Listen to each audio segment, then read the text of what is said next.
Hello everyone, welcome back to our channel, and once again we are back with another new part of science, that is physics, and we are going to study the first chapter of physics today of class 8. The chapter name is matter. You can already see it written on the board, and along with that you can see the diagrams of the states of matter, solid, liquid and gas. Diagrams has been given here. Now, as we say about this first chapter, that is matter, the first word that comes or strikes in our mind is what is matter. Matter is something that which we can feel.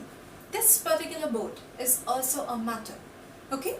So, when comes for the definition, what is the definition or the exact definition that is to be written? Matter is something which occupies space, has mass and can be perceived by our senses. It is something which we can feel. Air is something which we can just feel, but we cannot touch it. We cannot have any sense of mass over there. So we cannot say air exactly to be a first criteria of matter. But say for other examples, yes, obviously. Any type of solid or liquid things you can consider as matter. Now, coming to the definition once more, so that if someone has not heard it clearly, he or she can write it down. The matter is something which occupies space, has mass and can be perceived by our senses. Perceived by our senses means which can be felt, touched. Okay? Its presence can be felt. So, next, coming up, what is matter composed of? Matter is composed of molecules. Molecules are something very tiny particles. Okay? So these tiny particles by which the matter is composed of or consisted of, it is known as molecules. Now molecules are also having very small particles in it which are known as atoms. Okay? I think you have read about atoms, that it is the indivisible particle of an element. But this is the one which chemically reacts with each other or different type of elements.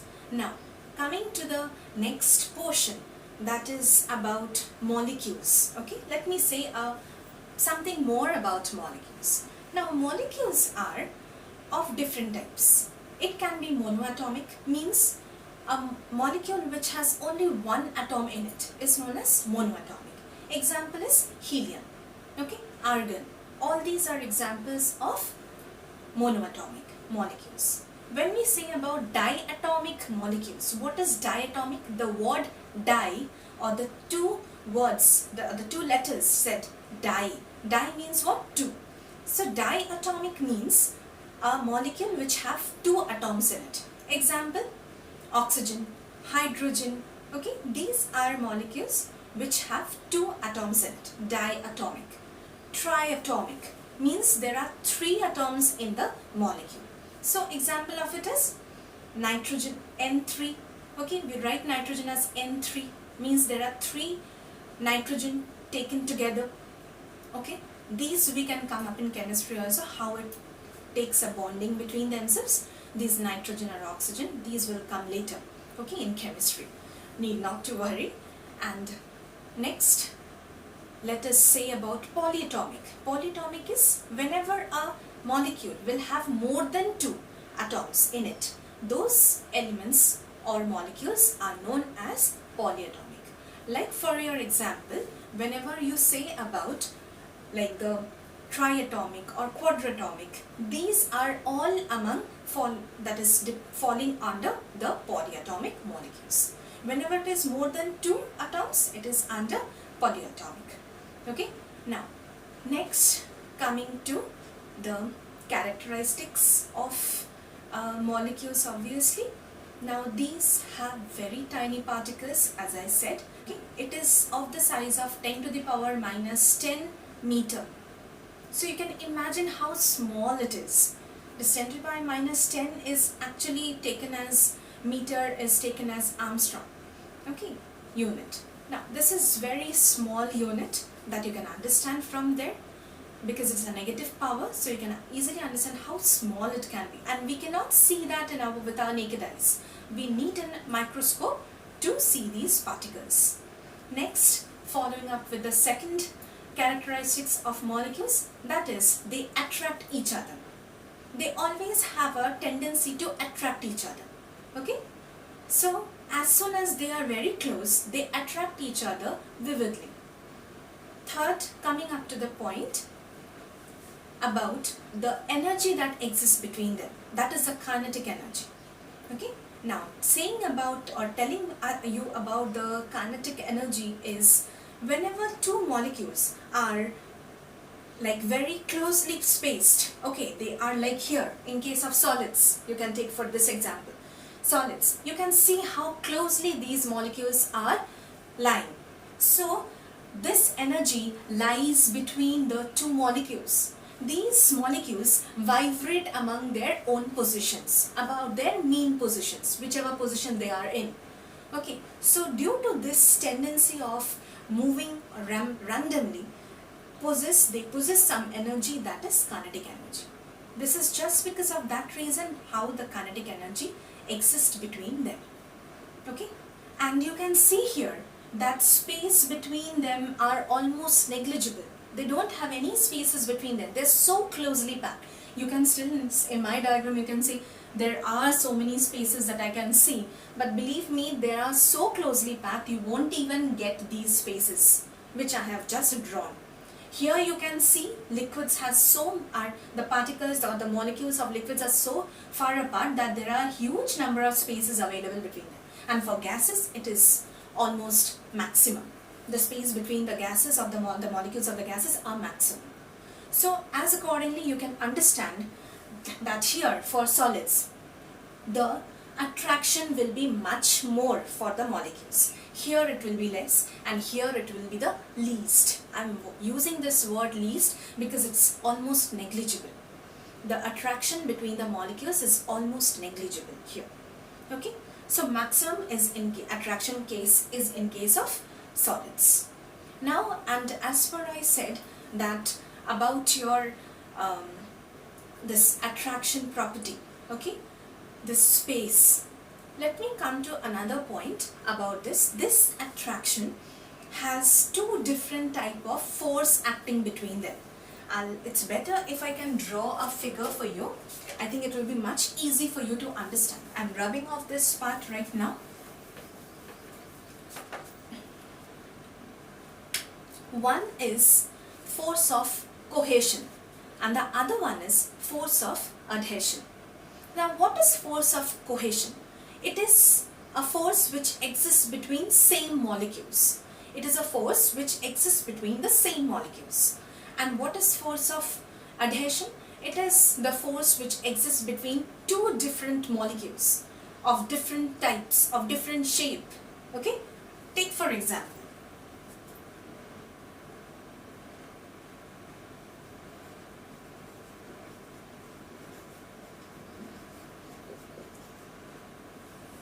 water droplets. Okay?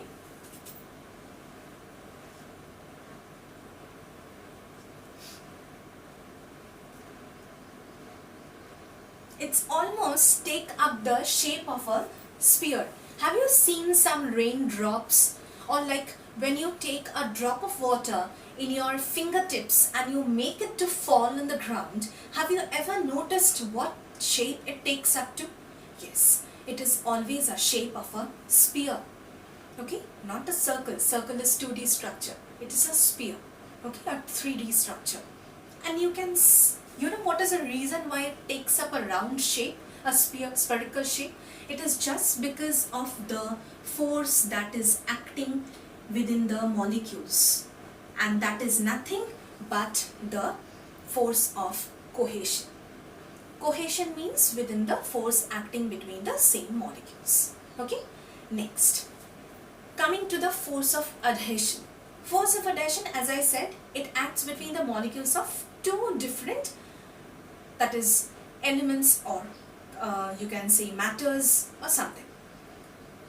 Existence of force within two different molecules. Take for example the water in a water in a tumbler, that is in a glass. Tumbler is one another word for glass.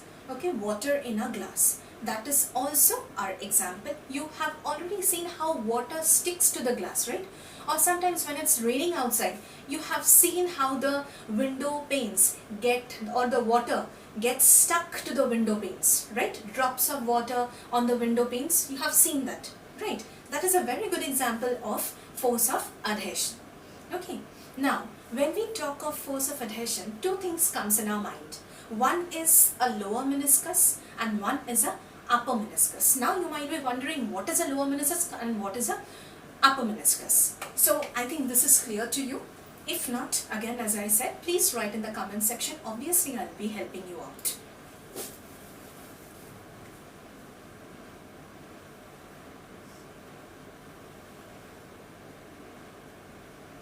Suppose this is a glass. I hope it has become.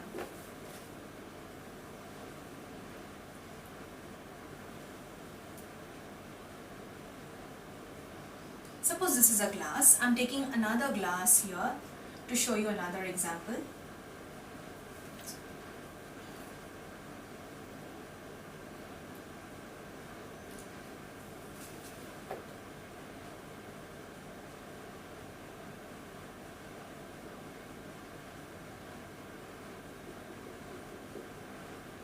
You can see this is the water. Suppose this is inside, it is water, okay, filled in the tumbler. This is a glass, suppose, okay, and here as you can see, this is a structure which you can call as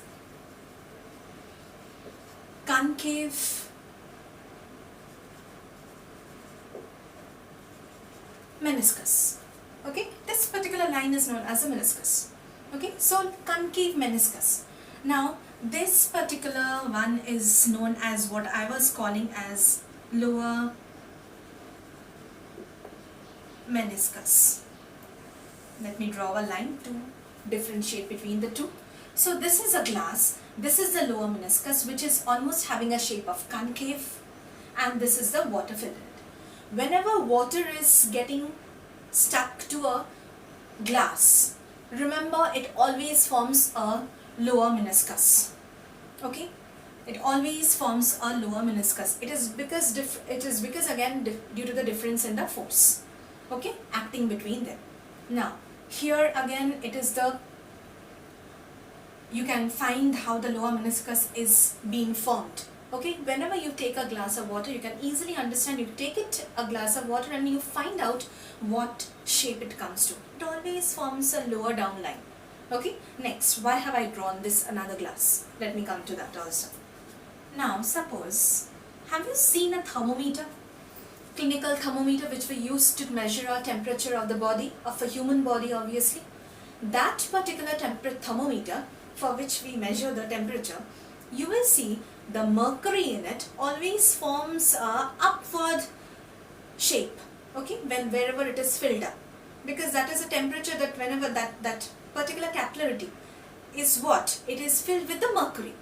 Okay, it is a mercury which is rising up to show the temperature level. Okay, that what temperature we are having. So here, let's this be filled up with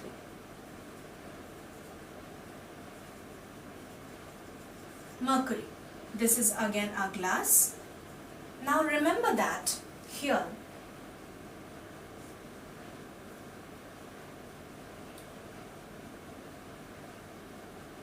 this particular line is the convex meniscus.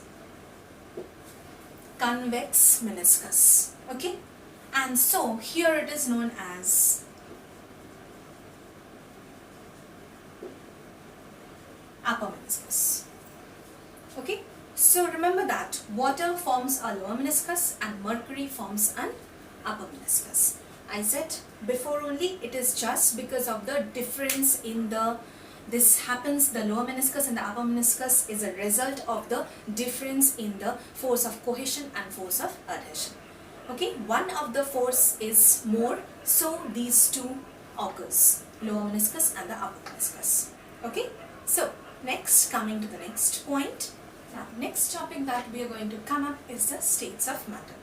Now as usual, states of matter, you know how many types of matters are available, that is solid, liquid and gas. The diagram was already made up for you. I'll do it once more to clear.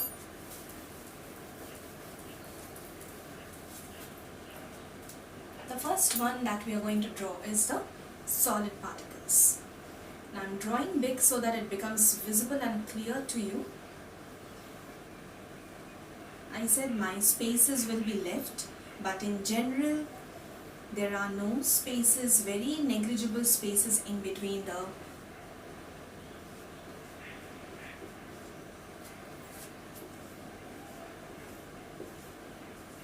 this is liquid,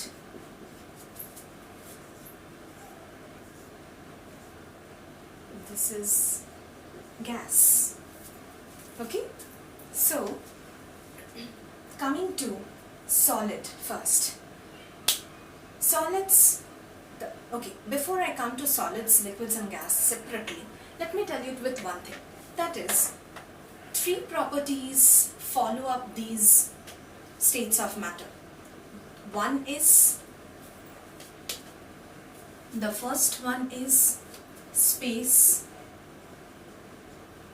second one is kinetic energy,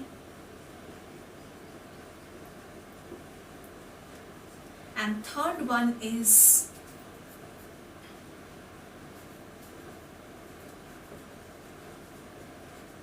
attraction. Okay, intermolecular force of attraction. Now, space, kinetic energy and attraction. These are the three properties or the factors on which the states differ. Okay, solids, liquids and gas. Now, first coming with the space, you can easily see that the molecules don't have any spaces between them. They are very closely packed, very closely packed. Okay, so they don't have any spaces in between them. In general, their intermolecular force of attraction, that is the force which exists between the molecules, is very strong because they lie so close to each other. Therefore, whenever they are lying very close to each other, they tend to vibrate in their own mean position. They tend to vibrate in their own mean position. Next, coming up to liquids. Liquids also, as you can see, liquids have the molecules of the liquids are very far from each other, okay, and they have enough molecular space between them. This, everywhere. You can see so much space available in between them. Therefore, the attraction, that is intermolecular attraction, that is the attraction between the molecules, are not that strong as in case of solids. Okay, thus this that is the attractive power is lesser in liquid than in case of solids. And lastly lies the kinetic energy. Kinetic energy here in case of liquids will be in such a way that as it gets separated from each other, they might randomly collide with each other and increase in energy. Collide with each other and increase in energy. Okay, because as soon as one particle collides with the other particle, what happens is there is an exchange of energy, and as usual, whatever with randomness they were moving, okay, that increases. The energy increases because of the sharing. Next, coming to gases, as you can see, the particles are widely separate from each other. Space between them is maximum, so intermolecular force of attraction is the least. Okay, there is very less or maybe negligible force of attraction between the molecules. And lastly, as you know, if gases are packed within a balloon or maybe in some spaces, okay, in a container, they move in a very zigzag or in a very random motion. Kinetic energy is maximum in their cases, okay, because they have so much energy after collision, that is after colliding with each other, that it can move at any random speed at any directions. Okay, so I hope with these 3 points I'm clear to you, differentiating solid, liquid and gas. Next, what I felt is we can start with the change of state. Okay, there are many definitions, there is molecular model of it. So let's bring it to the next class. Okay, till then, stay well and stay connected with us. And yes, if you have any doubts, please write in the comment section. And if you like this video, please put a like, share and do subscribe, because we are going to stay with you and bring more so that we can help you out. Thank you.